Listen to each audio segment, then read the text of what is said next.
মদিনায় যখন ভয়াবহ খরা দেখা দিল তখন খলিফা উমর রাদিয়াল্লাহু আনহু সরাসরি আল্লাহর কাছে দোয়া না করে নবীজি সাল্লাল্লাহু আলাইহি সাল্লামের চাচা আব্বাস রাদিয়াল্লাহু আনহুকে কেন সামনে আনলেন? সহিহ বুখারী গ্রন্থের 1010 নম্বর হাদিস থেকে জেনে নিই সেই ঐতিহাসিক ঘটনার রহস্য। আনাস ইবনু মালিক রাদিয়াল্লাহু আনহু হতে বর্ণিত, উমর ইবনু খাত্তাব রাদিয়াল্লাহু আনহু অনাবৃষ্টির সময় আব্বাস ইবনু আব্দুল মুত্তালিব রাদিয়াল্লাহু আনহু এর ওসিলাহ দিয়ে বৃষ্টির জন্য দোয়া করতেন এবং বলতেন, হে আল্লাহ, আগে আমরা নবী সাল্লাল্লাহু আলাইহি সাল্লামের ওসিলা দিয়ে দোয়া করতাম এবং আপনি বৃষ্টি দান করতেন। এখন আমরা আমাদের নবী সাল্লাল্লাহু আলাইহি সাল্লামের চাচার ওসিলা দিয়ে দোয়া করছি, আপনি আমাদের বৃষ্টি দান করুন। বর্ণনাকারী বলেন, দোয়ার সাথে সাথেই বৃষ্টি বর্ষিত হলো।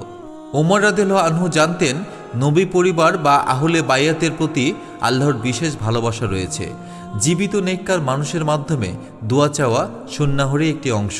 আল্লাহ আমাদের উম্মাহর বড়দের সম্মান করা তৌফিক দিন, আমিন। জাযাকাল্লাহু খাইরান।